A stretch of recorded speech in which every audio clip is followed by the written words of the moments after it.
Good evening, everyone. Welcome. Artists on Lockdown, Hangin' Bangin'. I am Ron Onesti, your host tonight with my brothers Carmine and Vinny. We'll bring them up in a minute. This is episode 45. We've got Dweezil Zappa and Kofi Baker. It's a big legacy show for us tonight. Two incredible musicians with incredible stories to tell. Don't forget, you gotta like, follow, subscribe, share on our Facebook pages, on our YouTube channel. Don't forget on our Spotify channel as well, on the Spotify pages or our platform, our podcast. Our podcast on Spotify, on Apple has been so successful. Thank you for the support. Tell everybody about Hangin' Bangin', and we're going to keep this going. I mean, I'm telling you, 45 weeks, it's been incredible. And with these two guys, it's been an honor for me to be hanging with them. So I'm going to bring this first guy, my brother, because he texted me and he said, I got something special for you. I think I know what it is because he's always busting my chops on my my attire for the show. So this is going to be good, I think. He said, wait till you see this. You know him from Last in Line. You know him from Dio. You know him from Black Sabbath. Vinny Appice. Let's see what you got there. What are you doing? I was just looking at a picture of me, you, and Carmine I found on the internet. Oh, is this the one with your pants off? Because we're not sharing that one. Oh, this is a good one. Look, check it out. Can you see it? Let's see. I think I could see it. Where's that from? Oh, Jesus. Okay. All right. Well, I'm afraid I'm curly, aren't I? Okay, I get it. No, you're Larry. So wait a second. Wait, let me see. Look what you got here. What's the suit you got on it tonight? This was for you, Ron. I wore this. I said, I'm going to wear something different. I never wear white. So I'm going to wear it for Ron because he started wearing a suit jacket. I know. And now look at him wearing a mozzarella shirt. Mozzarella shirt. Though I like that shirt. That's it's a cool. Isn't it cool? Funny it's supposed to be shirt. Metallica. It's an Italian Metallica shirt is basically what it is. I like it. Should be bigger, too. That's I know. Nice. I'll work on it. You still got to bust it, don't you? Hey, let's bring our big... Wait. What hotel are you in? I am at the, what do you call this thing? It's a little motel. No, it's a pretty good one. I'll tell you, I gotta find it over here. You don't want to say the name. It's a cheapie. No, it's all right, fine. I didn't want to say it's the Biltmore in Arizona. Okay, it's pretty high end there, brother. No, it is. No. Really? It is. I'll show you the freaking towels or something. I don't know. We'll see what look for with a B on them. Okay, I believe you. All right, B as in believe. Hey, let's bring our big brother, because we got a big show tonight, man, a big legacy show. We got you two brothers. We got these two legacies coming on. Let's bring him. You know him from, oh my gosh, Vanilla Fudge, Rod Stewart, Jeff Beck, Carmine Appice. There he is, Carmine. Well, and I did something I never do also. I never wear T-shirts with writing on it. And I wore this for you, Ron. Well, you know what? You guys are making me want to, cry. I'm getting, choked up. I didn't think either of you cared, I'll be honest with you. But nobody wears Affliction shirts anymore. I told you that. It's okay. He's trying. Leave him alone. Hey, leave me alone. Don't bust my balls. I like your shirt, though. Mozzarella. I like it. Mozzarella. Did you make that, or did you buy it somewhere? This is a legit shirt. This is a legit. That's a cool shirt. I know. I like it. Can you I thought it said Metallica when I first saw it. Well, it's supposed to. It's the Metallica I know. logo. It's mozzarella. So, guys, tonight, this is our 45th show. And, Wow. I was never that good in math, but I'm thinking 7 more makes it a complete freaking year we're doing this. We got to celebrate. What are we going to do? I was looking for the check, too. I couldn't find it. It's for 45 weeks. One of those 10-cent checks? Must be in the mail. No, you couldn't mail it. You couldn't mail it. It wasn't enough money to mail it. I know.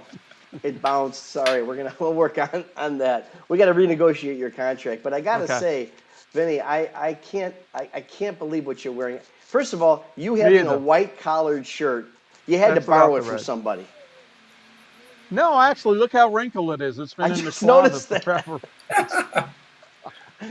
You went through all this trouble. And big. It's cool. You liked it so much you slept in it last night. That's really cool. And there's some stain. Look, it looks like some patch. Something was stuck on the inside. Probably a backstage pass at some point. It's all sticky. Oh, actually, you know what I can't believe? I can't believe we're talking like bad fashion right now, and we've got two incredible guys waiting to come on this show. Right. This is a big one. This is a real big one, and they all are, But the legacy, these legacy performers, obviously sons of giants. But it's an amazing thing, the amount of talent and what they've both done independently of their families for their careers. I mean, if you see any of these guys, either of these guys on stage, you're like, wow. Not only does that acorn not fall far from the tree, but they are doing their own thing. And I tell you, now you guys have worked with these guys before, haven't you? Yeah. Yeah. Not Dweezil's. We did work with Dweezil. I worked with Kofi. Yeah, well, and we both worked with Kofi at your place. At my place. That's when we did Drum Wars, because Kofi's dad was going to be on that show, and he got sick. Yeah. And you got Kofi. Yes, it was wonderful because Kofi's always been really a big part of our place over there. Every time he shows up, everyone loves him. So let's bring him, Kofi Baker, sons of Ginger Baker, and also the star of the Music of Cream. There he is. There he is. Look at that guy. Look at those glasses. Nice glasses, dude. That was quite the smile there, Kof. Look at you. Oh, yeah. I know. I got a big smile. I'm all mouth. Look at him. Well, good to see you, brother. How you been making it during this whole lockdown thing? Oh, I haven't. I've been just so depressed and just drugs, just taking tons of drugs, jacking up heroin every day, cocaine. There you go. So it's just another day for you. Yeah. All my syringes, I've run out of syringes, though. That's tough. Syringes are Yeah, there's a run on those things. At least he's honest. He's honest. Yes. Hey, let's bring to the microphone also our second guest for tonight. I mean, his dad, legendary Frank Zappa. But I tell you what, if you've never seen Dweezil in concert by himself, it's incredible. His command for the guitar. I stand backstage. I'm amazed. Let's bring him up. Dweezil Zappa. Thanks for being with us, brother. Yeah. Dweezil. Hey, dude. Hey, everybody. Yeah, man. Wow. I just love, why I love talking to you, Dweezil? Because you're pretty much the antithesis of that rock star kind of dude. And and all kidding aside, because you listen to your vocal acumen. Hey, everybody, how you doing? You're not that wah like we start the show. But you know what? Yeah. All kidding aside, we think about your dad. You think about his politics. We think about how vocal he was, and you're just the opposite. Is that in response to because your dad was like that? Or are you just not into it? Well, I certainly grew up seeing what my dad was interested in and the way that he was able to make social commentary, and he was absolutely fearless, and he was telling people the truth, from day one with all the things that he did. So I grew up obviously sharing that kind of perspective, but it's never been important to me to follow that path in terms of expressing what my views are politically or socially or whatever, because I just don't care to do that. I'd rather, if I have free time, I'd rather spend it with my wife and kids, So yeah, there you go. Amen. A level-headed, soft-spoken, family man, rock and roll. Who are you? Apparently, I'm in a group of one. I'm also the when people say, would you like a drink or anything? I said no, it's fine, because I don't drink. I've never taken any drugs. I've never been high. I've never done any of these things that people expect. But people are like, you don't drink? How long you been sober? 51 years. Yeah. And that's the thing. I mean, it's an amazing thing because I've seen some of your other interviews, and a lot of people obviously talk a lot about your dad because he's so iconic. And but the fact that you didn't take part in so many things that he did, especially when it came to his body and his mind. I mean, it was really he amazing. didn't do drugs or any of that stuff. I mean, he was telling people not to do drugs, for pretty much all his career. But the thing about that is I used to see people at his shows acting really strange. And as a kid, it was weird and it was scary. So I remember vividly being around 10 years old and saying, hey, what's wrong with those people? And my dad said, oh, those people have either had too much to drink or they've taken some drugs and they think it gives them an excuse to be an asshole. So I just thought that made sense. It's like, well, I don't want to have. Well, in those days, that's what they did. When your father and the mothers played gigs with Vanilla Fudge, and that was like the psychedelic trip between both bands, and the whole audience was stoned. You could smell the pot in the air, and everything, and those were the days, in '67. I remember when you were born and he named you Dweezil. Yep. And we all said, and Vanilla Fudge said, what kind of name is Dweezil? Well, I had those issues growing up. Oh, man, I bet. The best one that really made it make sense to me that my name was a decent name was there was a kid that came up to me in a shoe store who was a bit of a bully. I was probably like 5 or 6 or something, a little bigger, came over and he said, what's your name? I said, Dweezil. He goes, that's a stupid name. I said, what's your name? He said, Buns. So at that moment, I felt that my name was superior and I was okay with it. You know why you're superior, Dweezil? Because you have this crystal ball. So before the show, I'm like, okay, Dweezil, it's not going to be one of those shows that we say, hey, how'd you get started in the business? Or where'd your name came from? He goes, well, odds are it's going to come up. What? Hey, Ron, we have a surprise for Dweezil. We have Bun backstage. He's great. Bun E. Carlos is here. Anyway, you know what? You win, Dweezil. You win. Well, these things happen. It just shows up every so often. But we were talking before the show, and Kofi and I were talking because we were talking about the last time that we had gotten together was at the Baked Potato. He was playing with a band called Ohm, which was a very good band with Chris Paul playing guitar and stuff. Yeah. And then we got on to talking about some fitness tips because Kofi's like the workout wizard. Yeah. Look at that. Yeah. Look at the guns. I used to have that when I was young. Not like that. Vinny. Drugs, steroids. Not like that one. Hey, you keep quiet, little brother. Little brother, here we go. It starts. Usually it's around 6:40 when this starts. Now it's... Hey, when I was 10, I used to go see Carmine play with the Vanilla Fudge and see all these people high and acid, psychedelic, like Carmine said. I used to wonder what was wrong with them as well. Like, what's wrong with these people? It was me. Yeah.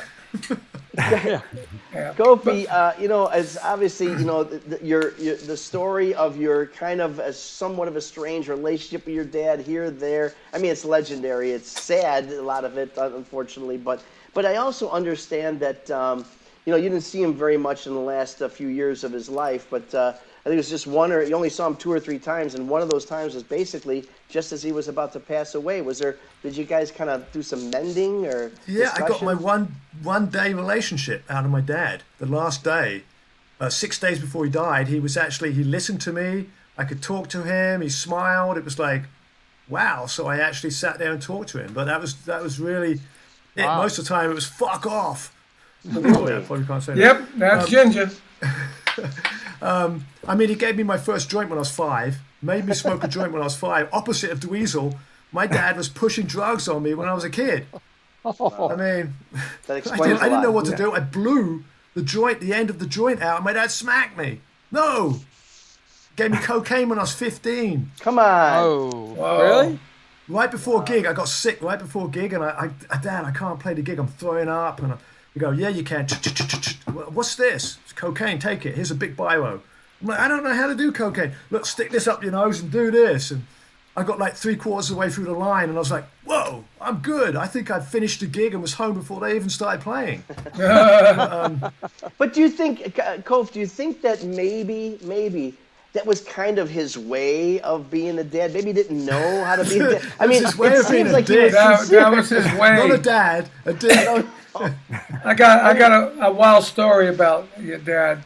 I got a wild story about your dad too. But I bet. everybody's I want to hear about his But- dad. well, your dad was Right. funny. I did a clinic with Alan White, me, and your dad, and it was in the West Coast somewhere. And your dad showed up late, from the airport, and he was well pissed off. And when he gets pissed off, forget it. So they brought him up to this hotel room, and the guy running the clinic, the store, he said, "Oh man," he said to me and Alan, "I don't know what to do about Ginger. He's really fucked up. He's like going crazy up there. He's freaking out. He's freaking me out." So Alan says, I'll go take care of him. So he goes up for a minute, comes back. He says to the guy, "Can you get a bag of weed?" Right. He says, Hey, "I don't know. Let me find out." So anyway, he got a bag of weed, went up, saw your dad. Next thing you know, he came down. We got ready for the clinic. Now, Alan went on first. He was doing all these time signatures. I went on next. I was doing time signatures. Your dad goes on, and he starts playing like a 6/8 Afro thing, right? He does this whole thing. He stops, grabs the mic, and says, "That was in 4." That's Right? That Then was he it. does another one. That was in 4 also. He did He 3 told me segments. about that. He told Yeah. me about that. He did, and then afterwards we all went out to eat. But before we went out to eat, we went to your dad's room and we all smoked a joint with him. And he was just a beautiful human being the rest of the night. It was awesome. I hitchhiked all the way from England to Italy with a joint, so that when I saw my dad, I wouldn't get like sworn at. Sad And but you're right, true, right? Dweezil. You're right, Dweezil. It gives him excuse to be an asshole. Because my dad was Yeah. an asshole the whole time. That actually is very sad. So I'm really sorry is. that was the case. Yeah, yeah. Didn't No, you it do made, some, it made me not take drugs, though. It made me, I saw the drug thing, and Good. I've never taken heroin or any of that shit, all the stuff that I was forced to take, apart from that. But I've never done it willingly because of, of seeing what it does. Yeah. So Yeah, it worked. That's great. Well, But did you do some duets with him at some point, though? Yes, I did some duets until he left to Africa. When I lived in Parker with him for a little bit. I mean, he wasn't an asshole all the time, only when he was sober. I see. So he was okay. I mean, it was just when he got married to that African woman in South Africa, wherever it was. Yeah, yeah. That's when he stopped talking to me, and she cut us all out the will and made. Wasn't us that when they talking. did the documentary? Most Right, of it took yeah. place down there, and he started slapping the director and stuff. Right? Hit him with, they hit him with punched the him. cane. Oh, that was, you didn't see the worst of it. They threw a rock at him. That big rock went into his car. They threw it at his head. Oh my God. Yeah, she was a bad person. She's still a bad person because my dad's drums. I wanted my dad's drums to put him in the Rock and Roll Hall of Fame. I thought that's the place that they should go. And she wouldn't give me his kit. Oh. Where's the kid? In Africa? No, it's in England. In England. Vinny, let's make a phone call. I'll make a phone call with this. With the suit get the ghetto. Yeah, there you go. I'll get him So- for you. I've really come to be a big fan of Running with the Dweezil. I think it's just a great look at the music of Eddie Van Halen. And a couple observations. First of all, I love how you call him Edward. It's just an element of respect that it seems that you have. well, a lot of times he referred to himself as Edward too. So I think it really, he had a comfort zone with either, but I really never called him Eddie. It was Ed or Edward. Somebody's phone is sounding really Carmine. good right now. That's me. Sorry. Yeah. Turn that Yeah. off. I did. I thought it was off. It's groovy. So for people who don't know, Running with the Dweezil is a podcast that I do that is about Van Halen, and we do a deep dive on every record. So I'll have different guitar guests, and they'll come on, and they'll have their phone ringing, and I shut the damn thing off. yeah, and so, but what we do is we go record by record, song by song, and we're able to extract a lot of detail about things that may or may not be well known to people that pertain to the production of the records or the different musical elements and how everything all comes together. So to me, it's almost like Egyptology. It's like trying to find out, like, how is this stuff made? When was it made? What was the reason that they made it? And that goes beyond just Van Halen or Edward Van Halen, but into all the members of Van Halen.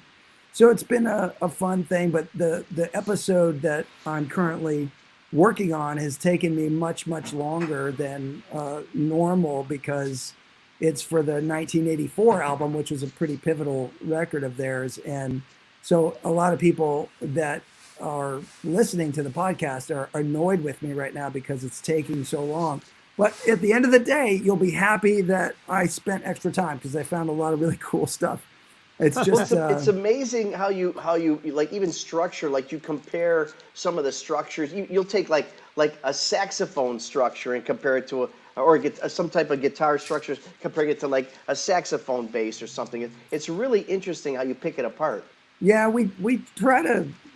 Also, we know that some people that are listening to it are not necessarily musicians. They just are people that like music. So it's hard when you get a subject that's really technical to make it listenable for people. So that's something I try to balance as much as I can. But I do take a really deep dive on a lot of this stuff. And this episode that's coming up has a lot of cool things, because Edward Van Halen, he said his initial influence was Eric Clapton, but I don't really hear his Eric Clapton come through in most of his playing. Yeah, I don't either. But he has the ability to completely mimic Eric Clapton if he wants to. Like, he could play note for note solos. He loved Cream, and he could play Crossroads note for note.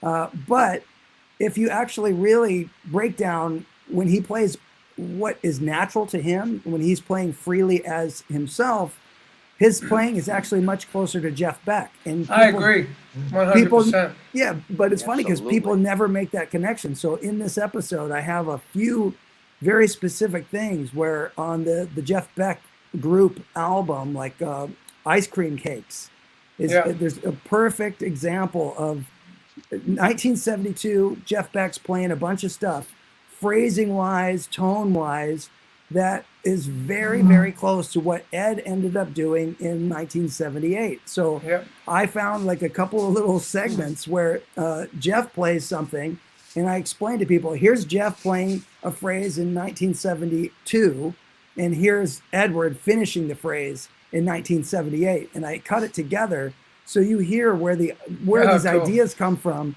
And it's undeniable when you hear it that way. You go, wow, this is where some of this phrasing came from. This is where some of these ideas came from.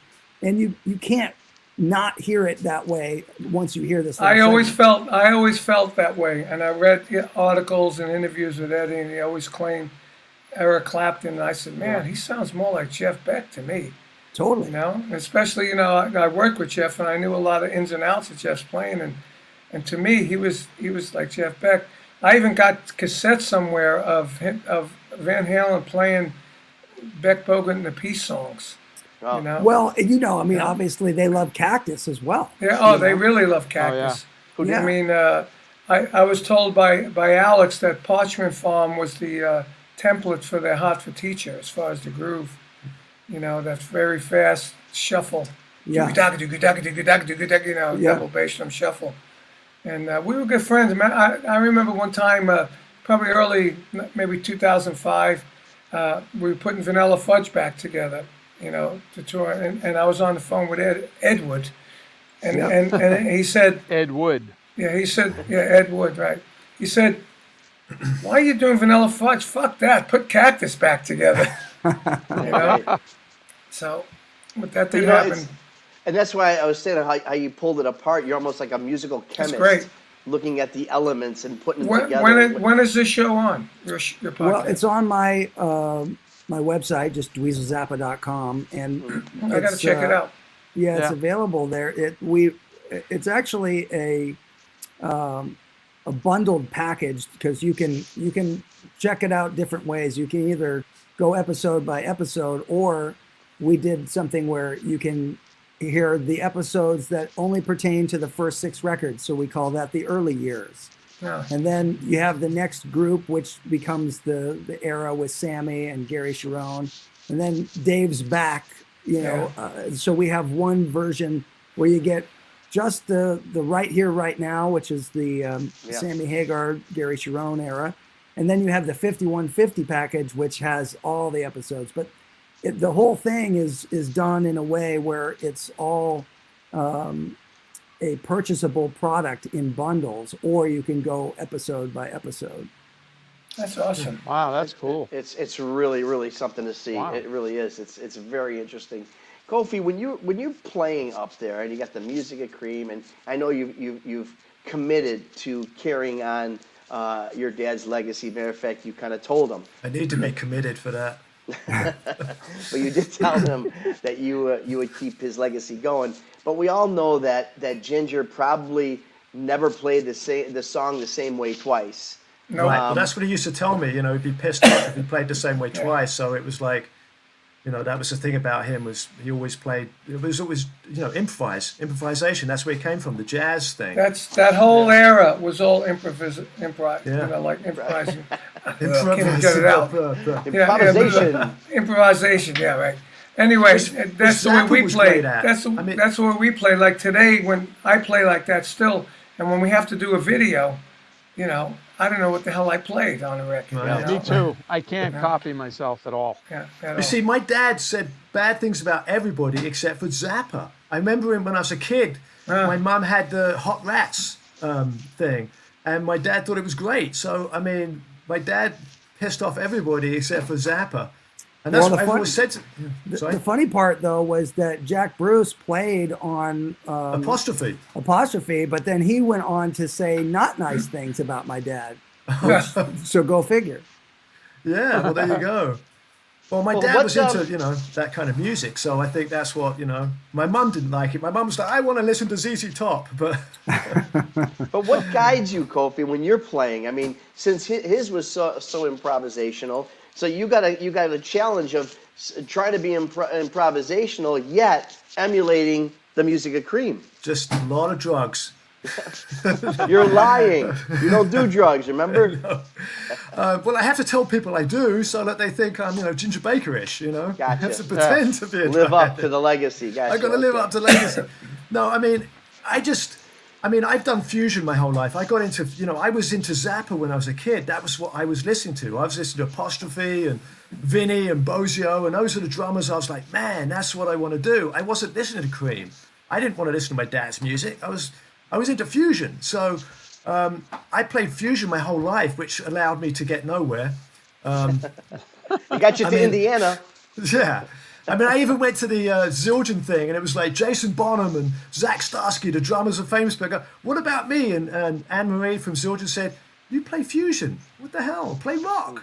Yeah. So, you know, after the Baked Potato, the own band, I said, people always used to shout out, White Room, Sunshine of Your Love. And I was like, I don't really play that stuff. And I went to the 2005 reunion in the Madison Square Gardens. Yep. And I was like, I was there. You were? Okay. Yeah. And I was like, this is good shit. You know, I kind of like this. Everybody was there. Roger Waters was there. Sting was there. Right. I even think, not Prince, Lenny Kravitz was there. I met all of those guys back there. They were all backstage. It was amazing. It was, yeah. So, I mean, that's what started me doing it. When I started playing it, I realized that I don't have to think about this because my dad taught me. I just play the way I play, and it was, you know, I was even listening to the stuff after I played it and go, my dad's stealing all my licks. I was realizing, okay, I play it very much like my dad. So it was kind of a no-brainer that, when my dad was dying, I was like, you know what? I just felt like, he'd done so much and he was such an incredible player and he really changed drumming that I should just kind of keep his legacy alive as long as I can. Who's playing guitar? Well, right, it's Will Johns, who's Eric Clapton's nephew. That's Andy John's son? Right, yeah. Oh, wow. Yeah, I know Andy and his wife and everything. And Yeah. I knew they had the kid, but I never really he had met him. a hard upbringing as well. That guy, Yeah, a lot of drugs, and these parents that have drugs. I mean, No, it's Andy insane was- what they do to their And kids. Andy was going to do the Beck Bogan and Appice second album, and I walked into the studio the first day, and he was like this on the Right. board. I can see it. And we walked in. Andy, are you up? Hello. And, oh, mate. And he was out Where of am it. I? But Yeah, it's a shame, isn't it? But man gets a killer drum sound. I worked with that's him with true. my band Axis. I don't remember any stuff like that. No, he was straightened out by them because by then I had got him to work with the Rod Stewart band, and I brought him into the Rod Stewart band thing, and we got some great drum sounds, and he was great. He was a really good engineer and producer, from unbelievable, what I heard. unbelievable. Yeah. Well, you know what's great is, we're trying to work on something we could submit to the Emmy Awards of commercials, because Carmine and Vinny have spent countless hours in the studio putting together commercials.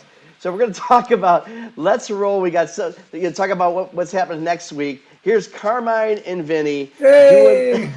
doing At my their- house. Oh, this is at your house this time. Okay, let's roll it, Ben.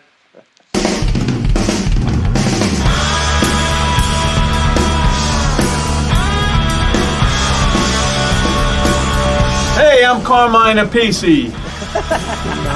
Vinny Appice. Today I'm Carmine Appice. No, Vinny Appice. I'm Carmine Appice, and we're here for Hangin'. And Bangin'. And on April 22nd, we have two great guests. One of them he worked with, who is He was my former boss and legendary guitar player, songwriter, singer, producer, and a great guy, Rick Derringer. Yeah, and he produced this other guy, and Grammy produced him. He won Grammys with him, Weird Al Yankovic. So they're going to be on our show April 22nd, and you can find it on Facebook. Hangin' and Bangin' on Facebook, and you can also find it on Carmine and Vinny Appice, Hangin' and Bangin' on YouTube. No, you got to go to Vinny Appice and you'll find it. And you can go to Carmine Appice Official, and you'll find it. And it's at 7 o'clock Eastern Time, and 4 o'clock Pacific, yeah, April 22nd. We'll see you there. Cheers. cheers. Nice cup. Yeah, you too. The genius. The You genius. talk about What a Baker. team. You talk about Zappa, but the Appice genius can't compare. You see, Can't my compare. cup was broken. There's no You're- handle you're- on it. Well, we saw that. Yeah, we noticed right. that one. I get the broken cup. He gets the good cup. I get the From a good cup. distance, it looked like it was a Dio coffee mug. Oh, really? Let's call it that. Let's call it Actually, that. it's from South America. When I played down in South America by myself, they made all these nice things for me, and there was the cup. I went, oh, how cool. But how did you lose the handle, though? We got to ask. I think it fell in the kitchen. It made it all the way from South America in my suitcase, and then it breaks in the kitchen, drop it or whatever happened to it. I don't know. I If got you to bang think. it hard on the table, it'll break Well, actually, off, now too. that I remember, the handle was broke after Carmine left my house one time. Uh-huh. Always blame it on the big brother. Always. I don't It know. might have been me. I remember Dweezil, it was about 2 weeks before your father passed away. I was on the phone with him, and I was going out to do a clinic tour, and I was going to come up to the house and see him, because he was sick and everything. And we talked. I don't even know what we talked about. We chatted on the phone, and he said, "Okay, well, when you get back, come on down. Come on to the house." I said, "Okay." And then he passed away while I was on that clinic tour. And I was so bummed out. Yeah, it I was was really bummed out. It was definitely not a good time, but at the same time, when somebody's got an illness, a long illness, there's some relief that they Yes. don't have to experience that Mm-hmm. anymore. Yep. And I remember there was a moment where I was just hanging out with him, and it was probably right when there was a pretty good decline in his health, and he wasn't easily able to, get up and walk around. But I was tying my shoe, and he said, "I remember when I could do that." And then I was like, "That's fucked up." Yeah, sad. Yeah. It's like my buddy Tim Bogert passed away a couple of months ago, and he was sick for 2 years, stage 4 cancer, and I got 2 messages on my phone, one from about a year ago when he was not too bad, and then one from about a week before he passed away, and you can really hear the difference in the voice quality. Yeah. It's just I got a message from Ronnie when he called before he passed, probably a couple of months, and he was talking about rehearsing and getting back in shape, but you could hear it in his voice, like, wow, what's happening, And he's especially the a vocalist like that. singer. Yeah, and then I hear this raspiness, and it's like, it was so sad to me. And oh, man. Well, cigarettes are a bad thing. People that smoke cigarettes normally, like my dad, he had all the from emphysema from cigarette smoke. But he never. Your dad always had a cigarette in his mouth. Right, he died. Same with Tim Bogert, cigarette all the time. That's it. He died from the cigarettes, not from all the other drugs he did. Yeah. Isn't that weird? Yeah, right. Yeah. Well, but I don't think there's like a picture with him without a cigarette. Did your dad smoke cigarettes? My dad smoked, and he just, even when he got ill, he was like, "Well, I'm not quitting this at this point," But really. He was never really into like healthy things as far as like healthy food or going to the doctor or any of that kind of stuff, So I've seen the example of what not to do, and I choose to do the other, Yeah, Good. Good man. Dweezil, when we were talking a little bit about running with the Dweezil and how it's this big Eddie Van Halen thing or Van Halen thing. Yeah. Is it because that I don't know if it's a little known fact or a lot of people know, but if it wasn't your first single, one of your first singles at 12 years old, Eddie Van Halen produced, and is that why you had such a special affection for him? Well, the thing about Van Halen was, when I first started playing guitar, I was 12, and I loved my dad's music, but I knew that was really hard. I knew that it was just complicated. You could tell just by listening to it that something is going on there. Yeah. You got to know stuff to play this music. So I watched him play guitar, and I loved what I was hearing, but I thought to myself, one day I'll be able to do that. But right now I need to focus on something that I can really, that will really make sense to me. And at that time, the most popular music in the world, because we're talking about 1981, 1982, was rock music and hard rock music. So Van Halen, Ozzy Osbourne with Randy Rhoads, all that kind of stuff was what I was hearing a lot of, and that made me want to play the guitar. So I'd only been playing for about maybe 7 or 8 months, and out of the blue, we get a phone call to the house from some guy purporting to be Edward Van Halen. So at that time, there was no like MTV Cribs. There was no way that you didn't know what people looked like or what they sounded like. You only knew the pictures from the records. Yeah. And so we had no idea if this was really Edward Van Halen calling, but turns out that it was. And my dad talked to him, and literally 15, 20 minutes later, he was at the house. So as soon as he walked in, I was asking him to play Mean Street and Eruption and all these things. So I got to see up close how he played this stuff, and it immediately made it so I knew exactly what I wanted to do for the rest of my life, in that moment. That's awesome. That is awesome. Seeing that stuff. That's so great. But then I have no idea how you were asking about the first single that I made. Mm-hmm. I have no idea how it ended up happening, but probably only a few months after that first time that he came over, we were in my dad's studio, and my dad was saying, hey, do you want to record a song or two? Do you have any songs? I was like, yeah. Well, me and my 12-year-old friends, we've got these songs. And so somehow Edward Van Halen and Don Landy. Don was the engineer and who also produced some Van Halen records along with Edward, and those two guys came in and they were the producers of me and my 12-year-old friends playing two songs. One was called "My Mother's a Space Cadet" and the other one was called "Crunchy Water," and so we did these songs. And at that point, I was only playing guitar for 9 months. And I remember Ed showed me all the ways that you had to work in the studio, and he helped when I had to do the guitar solo. He would punch me in. And he would say, "Oh, you have to play along with what you played before, so that when you punch in, it'll blend." And I had no idea how to do that, and so he had to show me. And it was like I got to learn all this really cool stuff right then and there as a young kid. So lucky over bastard. Over the years, we stayed in touch. But then it came down to, like, when my dad passed away, he was the first person that called me. So, I stayed in touch with him over the years, and I've always had a lot of respect for him and love his music and everything. So I want to ask, when your dad passed away, I remember I called your mom, because I wasn't that close with you yet. I got to know you better when you played on my Guitar Zeus record, 96. How old were you then? How long were you playing then? Let's see. I was 27, I think, or something like that. No, but 20, somewhere there. Terrible. Your dad passed in 92, right? Your dad passed in 92. Yeah. And then 96, you did the Guitar Zeus.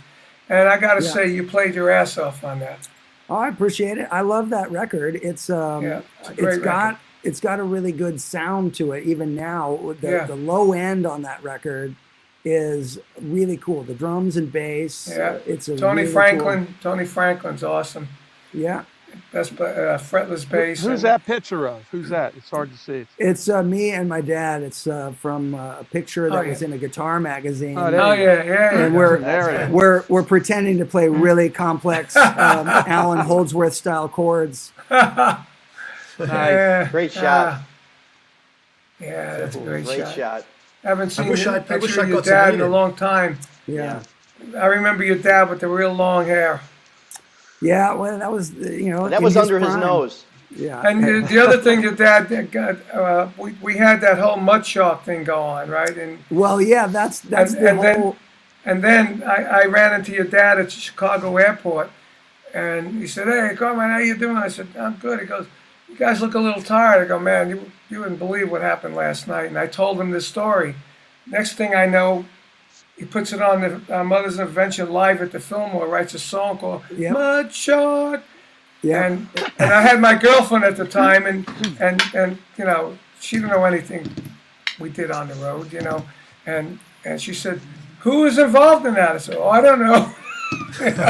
I was in my room. I chickened out. I think it was my brother Vinny's room. But I remember him telling, and I called him, I said, "Wow, I can't believe what you did, that song." That's great. Yeah. And it was what was amazing. it? The Edgewater Inn? The Edgewater Inn, and you could go fishing from some of the rooms, right? From the rooms.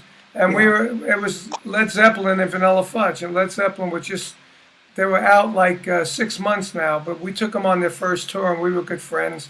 And I got John Bonham his Ludwig endorsement and all that stuff. And we were good buddies. And it's just one of those crazy, crazy days. We had a day off. We played the Seattle Pop Festival with everybody, Hendrix and The Doors and Zeppelin, Vanilla Fudge, everybody who was big in those days. And we had a day off, and we were smoking joints in a room with Robert Plant. And see what it does? See what it does? And then, you're right, Kofi. And then John Bonham was next door with his wife and the tour managers, and they were fishing out the window, and they caught this mud shark. And next thing you know, there was a groupie banged on the door, and it was crazy. We all left the room. We had to leave the room. Let's hear the rest. No. We had to leave the room. It was so ridiculous. And then we don't have a beep thing. The managers came down from the hotel, and we left. So me, Tim Bogert, and John Paul Jones went to my room, and we ordered some tea and crumpets. All right. Crumpets. Yeah. Trumpets. Yeah. Crumpet. Crumpets? Yeah, and then we we're eating it, and then there's a knock on the door, and in this chick comes again, and she's wearing John Paul's robe, because I guess it was in his room initially. So he storms out, tells her to take his robe off. Next thing I know, the roadies came in, they did all this crazy stuff, and I said, "Oh my God, this is my room." I said, "Where am I going to go sleep?" So Tim said, "I can sleep in my room. I have an extra bed." So I moved all my stuff to Tim's room that night, and then the next day we were fried. Next day we saw. Yeah, that's what you're just saying because your wife's listening. That's right. No, this story's in my book, so everybody knows It's in this his story book, now. but it's Okay. like, I didn't do anything. I was there, and then I Yeah, left. I went to had my other nothing to room. do I with had it. nothing Yeah, to but do with it. that's the girlfriend from Yeah. before I got married. Yeah.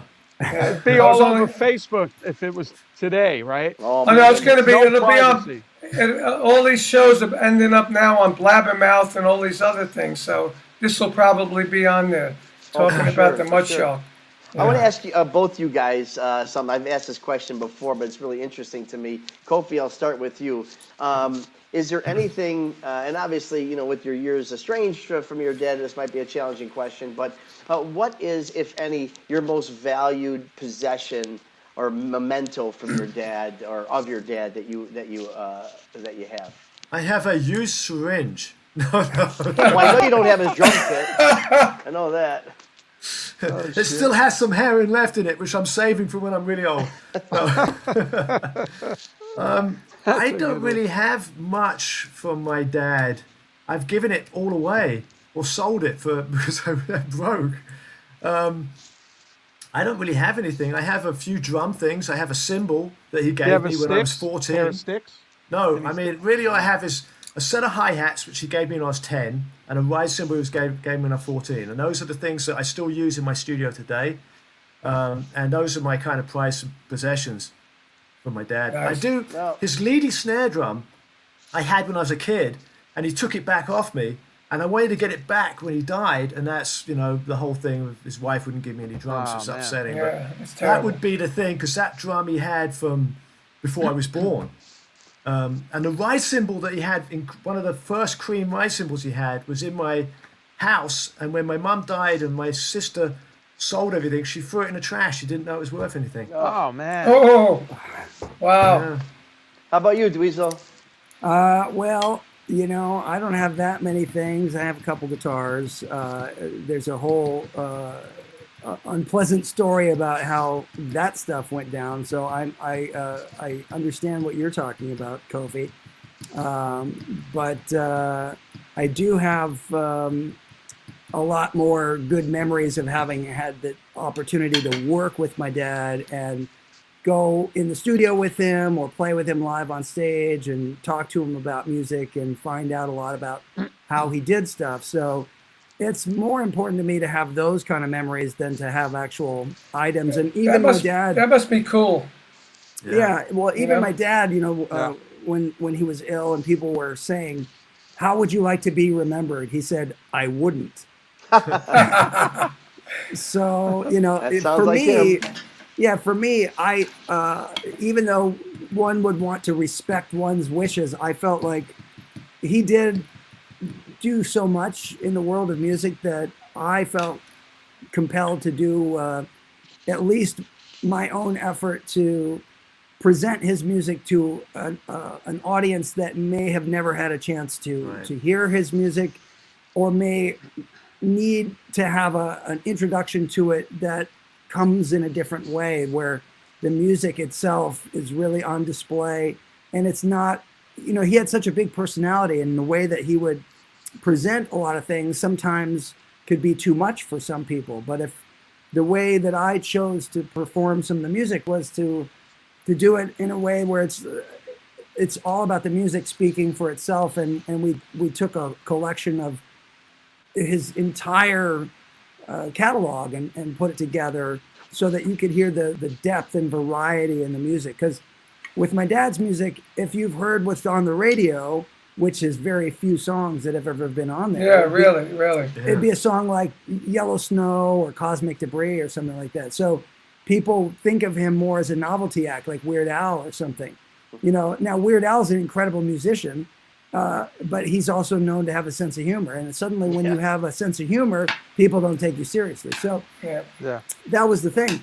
I wanted to let people know more about my dad's music in a broader way, which it ended up taking the last 15 years of my life. Yeah. I did next 20 probably. I know, like my kids, one's a special effects makeup artist, and the other one's is a medical. So I really don't talk much music to them, even though when they were little, they went to all the shows. Yeah. I have a question. When you played Zappa, did you do Mudshark? We played parts of it. We didn't do the whole thing because, there's a lot of that stuff with the Flo and Eddie stuff where a lot of it's improvised things or folklore things that get inserted, like the Mudshark. So what we that was good. Think about that line he just said. Yeah, I thought about it. It went over the head until you think about it. Took a second.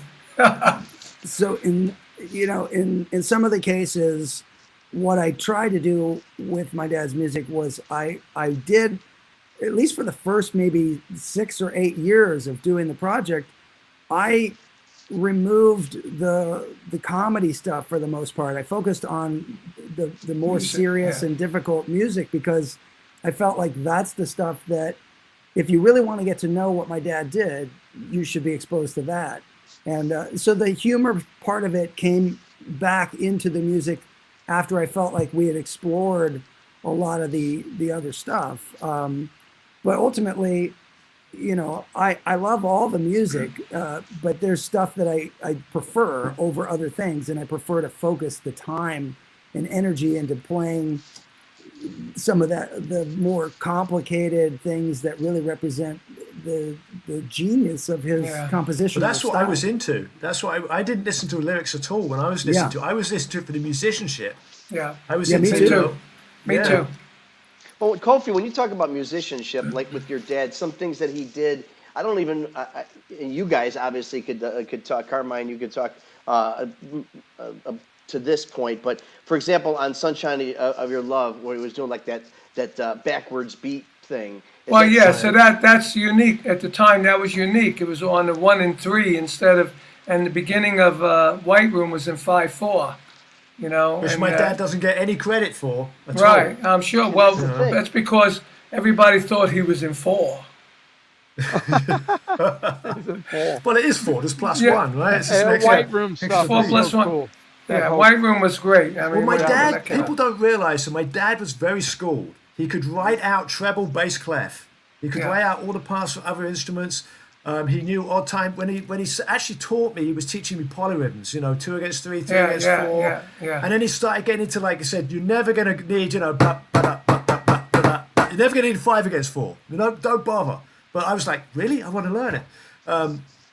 So he was very schooled, and people they think he was just a drug addict, nutcase, but he was. But aside from that, he was very schooled, and that's what he taught me. He taught me to read music when I was 14. I had to learn. I had to be able to sight read music, which was coming really handy for session work when I was doing session work.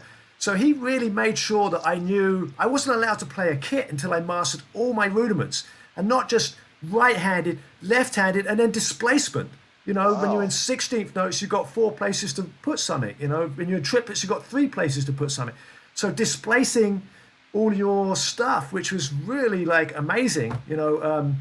When I actually got a lesson for him, when I had to irrigate an olive farm to get a lesson or something, I always have to work for a lesson. I had to do something. Well, at least you didn't have to pay for it. I paid for it. Don't worry, I paid for it. I can tell you some stories. I paid for it. Yeah.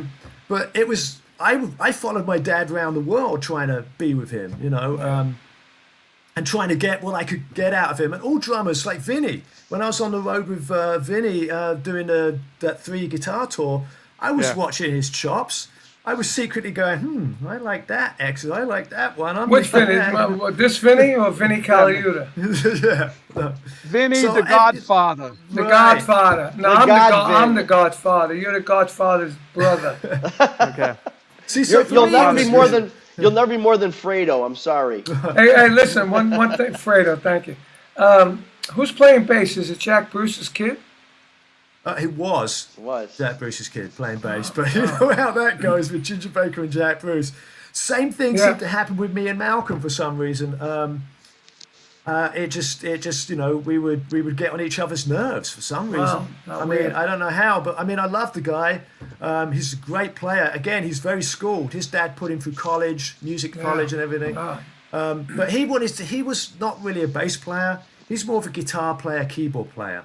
Right. So he was more into that than playing bass. He'd get blisters on his fingers from playing with us because he didn't play. Right. So it was just, he just didn't really think, I mean, now he's really into it, but at the time, I don't know. I mean, I can't speak for him, but it didn't work out. Well, that was the point goal. So did you replace him? I did, but we got shut down. We only did 14 gigs with the replacement, and then the pandemic Who's the hit. replacement? It was a guy called Sean McNabb who was at. I know Sean. We know Sean. Right. Sean. I met him at that fancy camp. Look, Right. we did. Yeah, he's a good and player. I was like, we played together, and I thought he was great, and I thought, let's give him a shot. So That's where I met Ginger at the Rock Fantasy Camp. Right. Okay. Is that the only time you met him, Vinny? Yeah. Ah. They all go, hey, Ginger wants to see you in the room. He wants to say hi. I'm like, Ginger wants to say hi to me? Really? And they go, oh, yeah. David Fishoff's bringing me. So Ginger, I go in there, he goes, who are you? I'm Vinny. I'm Carmine's brother. Yeah, right. Yeah, who's Carmine? Yeah, right. Carmine knows me. I tell you what, I remember when we played the Vanilla Fudge and the Cream gigs. Right, when I had my big, huge bass drums, 26 bass drums, and the big the Bonzo kit that I got for Bonzo. And when I was doing my solo, I looked to the right, and there was your dad. There was the curtain, and he was like this. He was actually looking at me. Wow. Watching me do my solo. And That's cool. but he never said anything. Well, of course not. Never said anything. No, I mean, But we became friends. I've seen him a lot of different things. Ludwig used to have these Stable of Stars things, and we would go, and everybody who was playing Ludwig would go, and Ginger was there, and we'd hang out. Oh, actually, maybe that's where I met him for the You first probably time. met him. I was just thinking of that. You probably met him there. Yeah, that's a long Well, time my did dad, that. I was in Colorado with my dad, and it was a newspaper thing. He got the newspaper, and it was like the 3 greatest drummers from the 60s, John Bonham, Keith Moon, and Ginger Baker. And I remember my dad just fucking throwing a fit and throwing the paper down and stamping on it and jumping up and down on his big boots and everything and walking out. I'm going, what's going on? He goes, there was only one fucking drummer, me! That sounds like him. Yeah, that sounds like him. Dweezil, what? This is a shot somewhere. I mean, Mickey Rooney. What's that got to do with you? Anything? Not that I'm aware of. Okay, good. Does he owes you money or something? Yeah, he owes you Where'd money. come up with that? There was a rumor that Dweezil. Mickey Rooney played bass on a song, or I got a Oh question. well, I have erroneously credited many people on things, and I put different names on guitar picks. Like I've had over the years just random weird names that you wouldn't expect to see on guitar picks, like Gary Coleman or Jan Michael Vincent, or stuff like that. So maybe I credited Mickey Rooney on bass on something. I think I did, actually. Okay, there you go. I saw that. I'm like, what Leave was it to that? Ron. Ron's the Yeah. inspector. He's like the But inspector. I'm like, I felt like an nothing to idiot do because by I'm thinking there's got to be some rock dude named Mickey You know, Rooney. that I don't know. I got to hand it to Ron. Ron's a theater owner, but he's become quite the host, right? I mean, Oh, he yeah. does all this research. I didn't know about half the stuff he's talking about half the time that he finds. He does his you know. homework. Well, that's Yeah. good. Ron, But it's funny Ron, because ha- I think I did that on my album Confessions of a Deprived Youth, Yes. which was then the subtitle was Confessions of a Deep Fried Youth. But it was, but I think I did erroneously credit several people on that record. And Mickey Rooney was one of them. Just so Yes. you know, for the That's next See time. that? And we, yeah, and we maybe talk about good. our favorite. We talk about some of our favorite albums, and I gotta say, yours is made my personal list. Dweezil, Warts and All is a big thing for me. Oh yeah. Well, one of the tracks on there came from our show at the Arcada Theater. Yeah. The Really? Yeah, we played one of my dad's hardest songs, which is called "Ship Arriving Too Late to Save a Drowning Witch," and that song has two guitar solos in it, which are in totally different time signatures and different modes. But the first solo that happened on that night, something was happening in my guitar rig where there was like a digital clocking issue with one pedal. So what that meant was if I would play something, there would be this jittery sound that would come out as a delayed repeat. And so while it's happening, I'm going, something's wrong here. What, I'm playing and I'm listening, and I would play stuff, and then I would hear it come back all messed up like a robot version.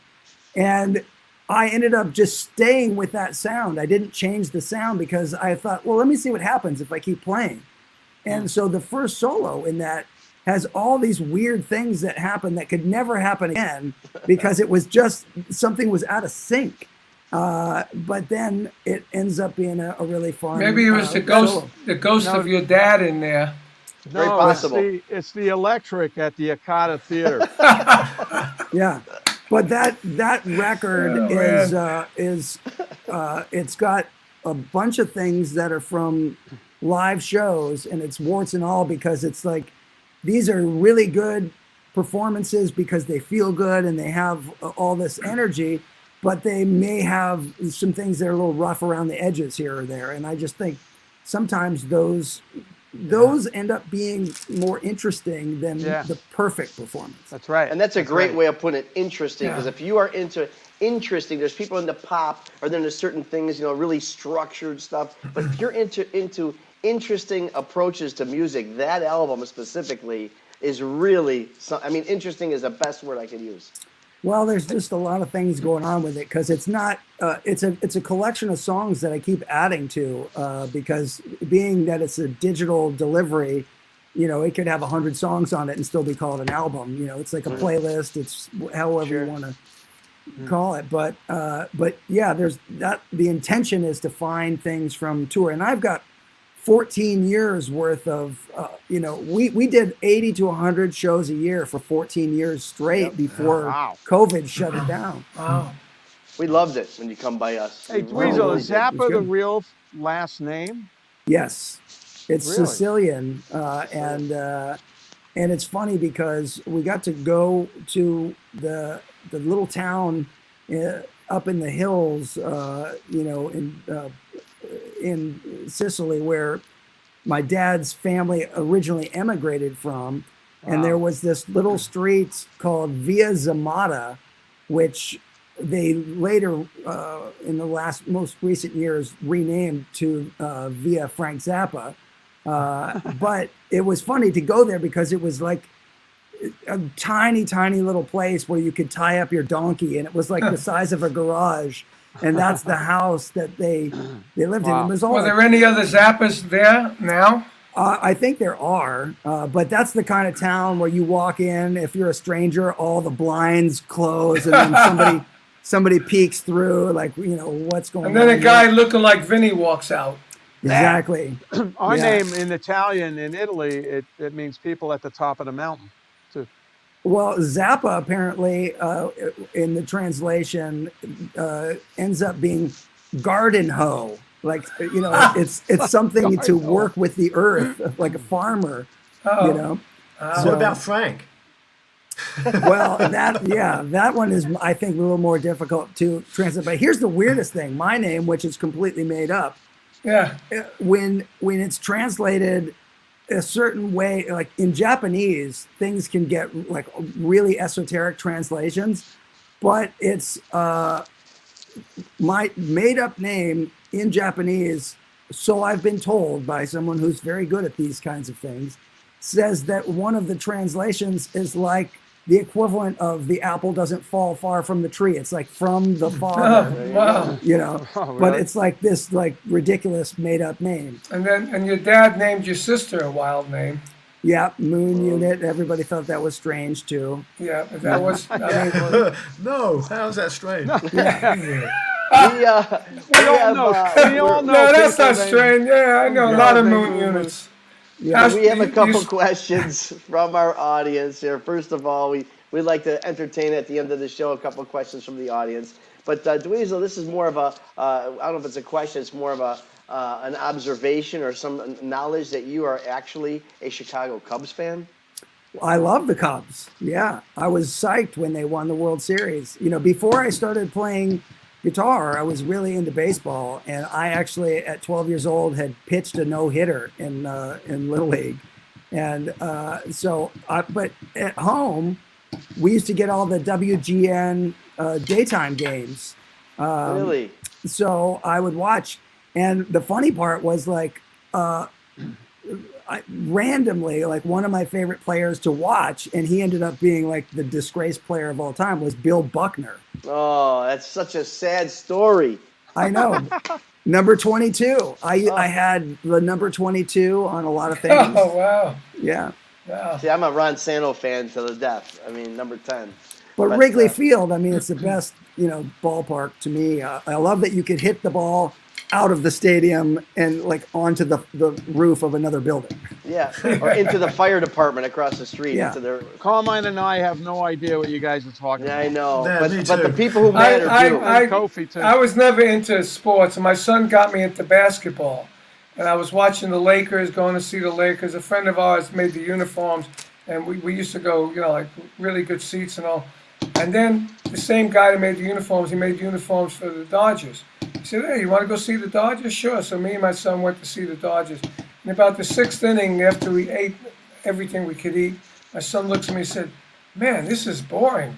I said, "Yeah, it's like watching grass grow compared to basketball." And we left. Oh, That was the last time I went to a basketball. they don't get it, baseball game. Dweezil. They don't get it.